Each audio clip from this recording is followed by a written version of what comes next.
Sana ayıp olsun. Ben sana aygın sevirdim. Beni koydu TikTok'a.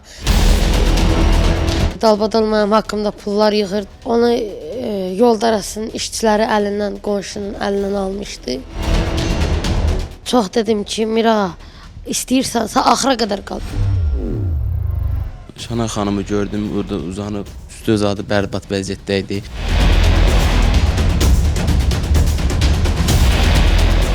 Mirağa, mən səni sevirdim. Niyə belə elədin? Yəqin ki, bu sözlər bir çoxlarınıza tanış gəlir. Çünki bir neçə gündür ki, sosial şəbəkələr bu sözlərlə çalxalanır.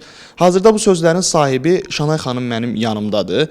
Mirağa canlı efirdə Şanay xanımın onu, belə deyək, bir növ evdə əsir saxladığını bildirmişdi. Hazırda biz gerçəkləri məhz elə Şanayın dilindən eşidəcəyik. Mirağa ilə tanış olanda birincisi mən canlıya efir açmışdım. Öz səhifəmdə bir xanım var, İsmaillidən Tərana adlı bir qadın. Gəldi, sonra başladıq mehribancasına 5 gün, 10 gün danışandan sonra başladı ki, bəs həmin bu adam onun səhifəsinə gəldi, mənim nömrəmi öz başına bundan aldı. Alandan sonra da başladı mənim beynimi xarab eləməyə ki, bəs dur, gəl, mən səni istəyirəm. Sonra anası Tərana adlı bir analığı deyək də, dur gəl, belə filan, qurban kəsəcəyik, belə eləyəcəyik. Sonra məni çağırdılar öz başına evdən. Ondan sonra valideynim məni qoymurdu getməyə. Ondan sonra valideynimlə aramda münasibətlər pisləşdi. Çıxdım, getdim.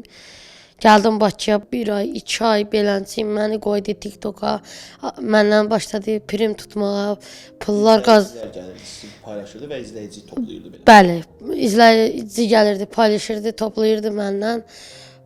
Dalbadal mənim haqqımda pullar yığırdı. Hay, nə bilim, anası ölüb falan, bəs məkan beləncə. Bəs Mirağa efirdə bildirib ki, Şanay məni evdə dustaq, əsir kimi saxlayırdı. Yəni bu fikirlər nə dərəcədə doğrudur? Əsir deyəndə ki, sizə qurban, valideynim iş adamıdır. Mənim qonşularım pis adamdır deyə, hər kim gəldi məhəllədə döyür, çölə atır. Onu yolda arasının işçiləri əlindən, qonşunun əlindən almışdı. Ondan gəldi, təzədən işçilər onu polis əli ilə göndərmişdi. Gəldi evə, məcbur oldu, məni də götürdü. Həmin günü gəldi Bakıya, Bakıda danışıq oldu studiya əli ilə. Sonra biz gəldik Vağzal yolu ilə ayrıldıq. Siz Mirağa ilə eyni evdə qalırdınız, anası sizlə qalırdı, yoxsa ayrı yaşayırdı? Sonra bizim evdə yaşardı, bizim evə gəldi.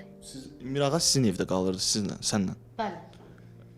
Bəs anası harda yaşayırdı həmin vaxt? Anası yalandan deyirdi ki, mən Kərbalaya getmişəm filan, bəs məkan Kərbala adı ilə məndən danışırdı, amma faktiki Kərbalada deyilmiş, gizlənirmiş.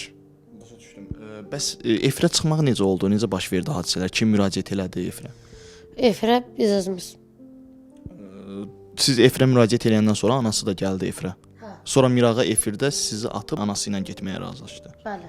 Biz masalda olanda götürdü məni yalandan apardı Zaksit arasına, Hasan xidmətə, boşu-boşuna məni qaytardı dala. Gəldik evə. Məndən rəsmi dövlətin zaksını eləməyib. Mollanın kəbini var. Rəsmi kəbin yoxdur sizə. Yox, kəbin var. Zaks yoxdur. Mirağadan hazırda xəbəriniz varmı? Hardadır, nə eləyir? Sizlə danışıbmı ümumiyyətlə efirdən sonrakı hadisələrdən sonra? Efirdən hadisələrdən sonra zəng eləmişdi, danışmaya qardaşım icazə vermədi. Qardaşın icazə vermədi onunla əlaqə saxlamağa. Bəs hazırda heç maraqlanırsınız, hardadır, nə eləyir? Ehtiyacım yoxdur. Danışmağıma icazə vermədiyinə görə mən də onun zəngini açmadım. Dəfələrlə yığır, əl çəkmək istəmir.